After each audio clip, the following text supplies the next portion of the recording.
Joe Biden has taken his court packing dodging to a whole new level. Is it arrogance or incompetence? The Democrats are adopting a new strategy as Senate hearings begin for Judge Amy Coney Barrett. Plus, even Bob Dole is criticizing the swampiness of the Presidential Debate Commission. All that and more. I'm Bobby Eberle.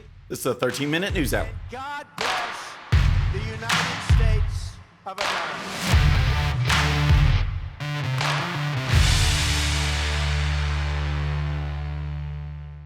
All right, friends, welcome to the show. Happy Monday. I hope you had a great weekend. If you're new to the show, thank you so much for tuning in. We're going to start with Joe Biden because he has taken either incompetence or arrogance to a whole new level. And what I'm talking about is an issue that is firmly now attached to Harris-Biden or Biden-Harris, whatever it is. And that is the refusal to answer the question on whether they would pack the Supreme Court with additional judges, left-wing judges, if Amy Coney Barrett is confirmed in the hearings that start today. He refuses to answer, even going back to September. Here is a local interview. Here's what the reporter asked. I asked Biden a hypothetical question. If he's elected president and Democrats gain control of the Senate, would he consider adding more seats to the Supreme Court? All right, so that's the question. And here starts Joe Biden's dodging. It's a legitimate question, but let me tell you, I'm not going to answer that question because it will shift all the focus. That's what he wants. He never wants to talk about the issue at hand. He always tries to change the subject. All right, he's not going to answer the question because it would shift the focus, because President Trump always tries to change the issue at hand, just change the subject. Yet that's what Joe Biden is doing. That's what he is literally doing. Then we move forward to the first presidential debate, where Joe Biden is asked if he would pack the Supreme Court, meaning, would you expand it, as FDR tried to do, to fill in more spots with more left-wing judges? And here's Biden. Whatever position I take on that, that'll become the issue. The issue is the American people should speak. You should go out and vote. You're in voting now. Vote and let your senators know how strongly you feel. Vote now. Are you gonna pack the Make court? sure you, in fact, let people know He doesn't want you're a to answer the senator. question. I'm not going to answer the question Why because wouldn't you answer that question? All right, so what is that? He flat out refused to answer the question, and moderator Chris Wallace didn't push back at all. Then we moved to the vice presidential debate, where Kamala Harris wasn't even asked the question. Vice President Mike Pence had to ask her and press her on it again and again, and she refused to answer. She just dodged. Then we moved to last Thursday, and Biden said that you'll know his position after the election. It sounds like I mentioned before, like Obamacare legislation. You'll know what's in it after you pass it. He literally said you'll know his position on court packing after the election. Unreal. So then we move to this weekend where he's asked by another local reporter about court packing. Sir, I've got to ask you about packing the courts. And I know that Sure. You said yesterday you aren't going to answer the question until after the election. But this is the number one thing that I've been asked about from viewers in the past couple of days. Well, you've been asked by the viewers who are probably Republicans who don't want me continuing to talk about what they're doing to the court right now. All right, let's stop there for a second because we have to analyze what he said because it's outrageous, folks. He thinks that only Republicans are calling in, that only Republicans are interested in this. The fact of the matter is that everyone is interested in this. And it doesn't even have to do with a particular interest in the Supreme Court. Why people are interested in this, why it is so important, is because we have a presidential candidate refusing to answer a question on a major issue because he said that's what would make headlines. Well, he's right, because that's what happens. Presidential candidates or incumbent presidents are asked questions on major issues. They give answers. That becomes the story. That's how reporting is done. You're running for president of the United States. He refuses to answer. The American people want to know. Then he continued, and this follow-up is just stunning. Well, sir, don't the voters deserve to know? No, where they you don't. stand? I'm not going to play his game. He'd love me to talk about, and I've already said something on packing. First of all, Joe Biden hasn't said anything recently about court packing. That's why he keeps getting asked. You go back to way back to 1983, he said it was a bonehead idea. But anything now? No. And now he's adding the fact that the voters don't deserve to know? They don't deserve to know his opinion on a major issue, an issue that everyone is talking about? Give me a break. Is this arrogance or incompetence? Let me know in the comments, but here's one thing for sure, that this is starting to wear thin, not only with the American people, but even with the media. ABC News' Jonathan Karl, he tweeted this.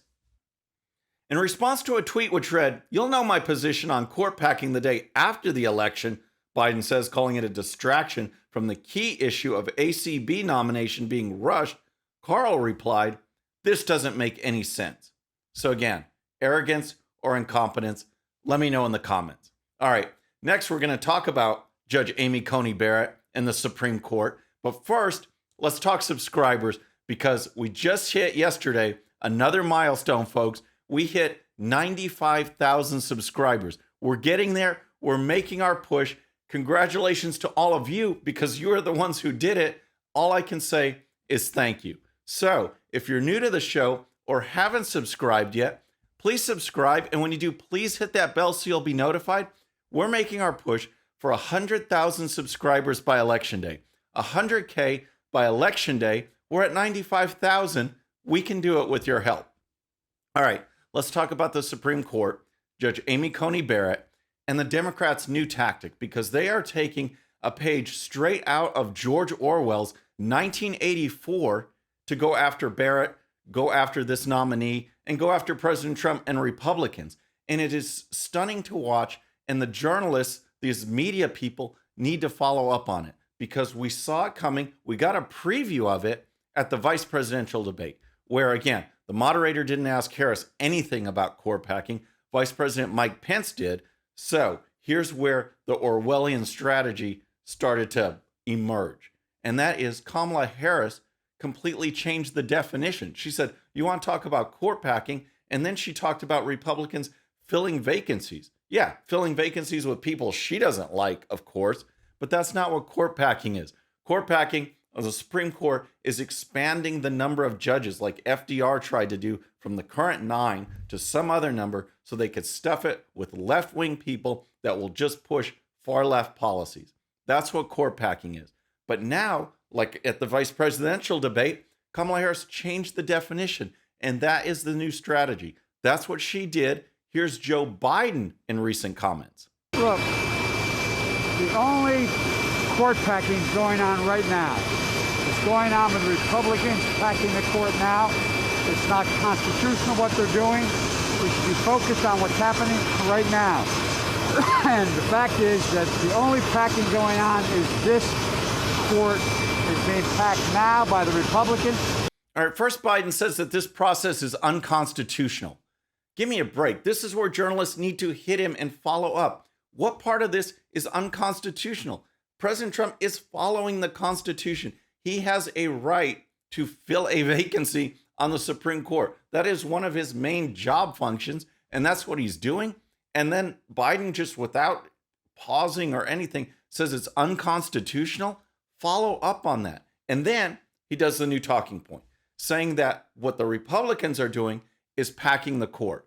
They don't want to argue the actual issue, so they're going to change the definition of the phrase. That way, in the minds of the American public, what they're hearing is a debate back and forth on Democrats are packing the court, no, Republicans are packing the court, when they've changed the definition. We can't let them get away with this. The media need to follow up on it, and we need to make sure that we tell friends and colleagues what they are doing, expose this practice so they don't get away with it. All right, so next, let's talk about the Commission on Presidential Debates, because it is taking a lot of heat from some people you wouldn't even expect, but this organization, this entity, needs to be gone. We need to have some other means of setting up presidential debates going forward, less control in this commission, less control by the media who put these moderators forward who are just pathetic. But take a look at this. No sooner had the vice presidential debate been completed, where Mike Pence wiped the floor with Kamala Harris, that the commission said, you know what, the next debate's going to be virtual. They're going to be separated. We don't want this. Okay, all the while, President Trump's recovering from coronavirus. And then they move forward. This weekend, President Trump was cleared from all activities, cleared based on CDC guidelines that he's not contagious, he's not going to spread it, he can come out of isolation, he can start campaigning, be around people just like normal. Yet the commission canceled the debate. They canceled this week's debate, even though there is plenty of time now, especially from the announcement that President Trump is good to go, to have it. Yet they canceled it. It is just outrageous. And here's more on the Presidential Commission. Both Democrats and Republicans on the commission have been vocal critics of Trump. Former FCC Chair Newton Minow, who served in former President John F. Kennedy's administration, urged the 5 living former presidents to speak out against Trump in an October 2017 Washington Post op-ed. Board member Jane Harman, a former Democrat congresswoman, called Trump disgraceful during the early stages of the 2016 campaign. Former Citigroup chairman Richard Parsons, one of the commission's Republican board members, said in 2018 that Trump is ill-equipped to be the president of the United States and isn't good for any America.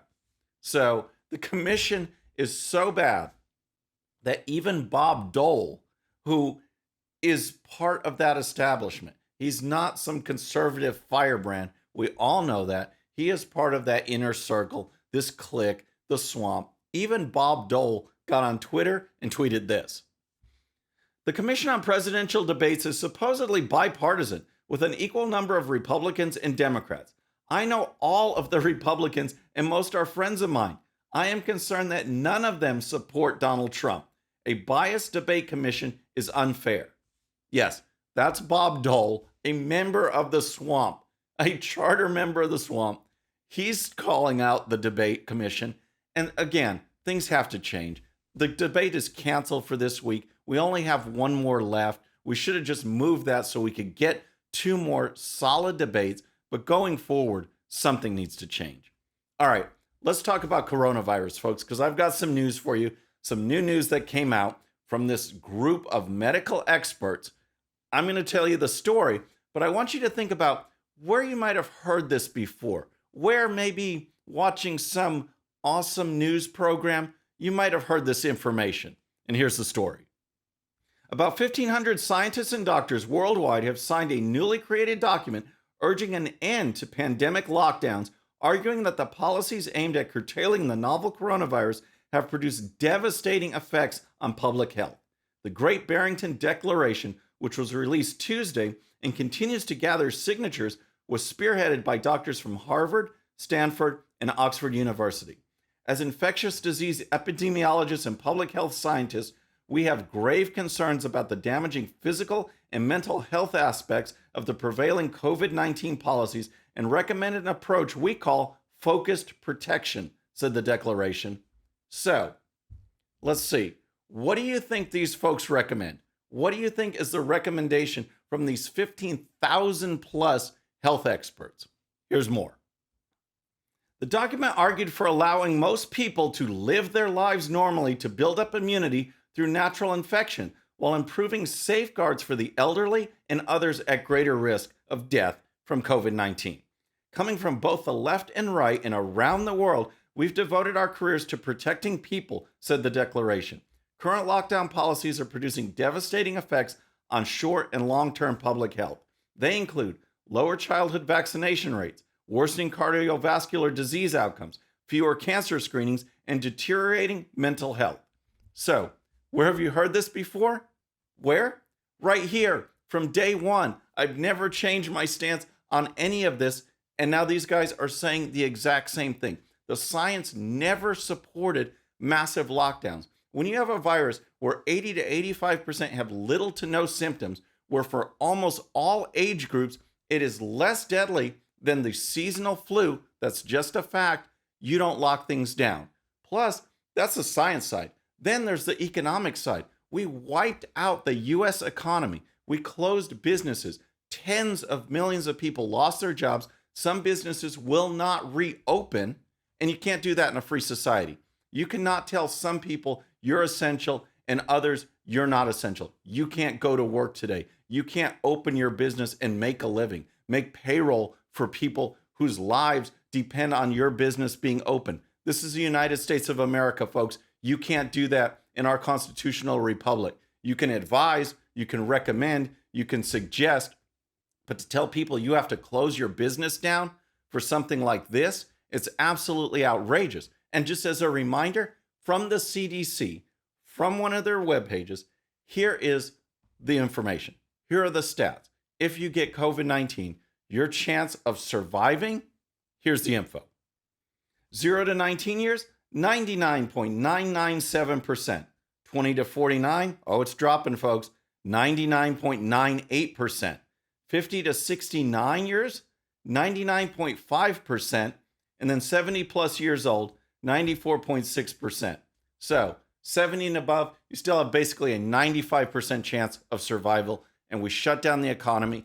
Tens of millions lost their jobs. Lockdowns that Democrats still want to go, not letting people go to church. And it was all bogus. It was all political. When you say that tens of thousands can gather for protests and it's okay, but you can't gather for a Trump rally or to worship, then you know it's bogus. So folks, you make the decision. I just wanted to point that out.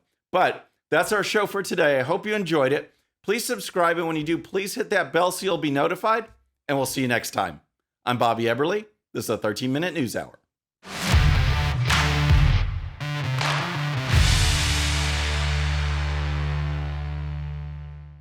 Okay, friends, thanks so much for watching. And before you go, please hit that subscribe button, hit that bell so you'll be notified. And here's a special video just for you so you can watch even more of the 13-minute news hour. And don't forget to check out GOPUSA.com for the best in conservative news and commentary. We'll see you next time.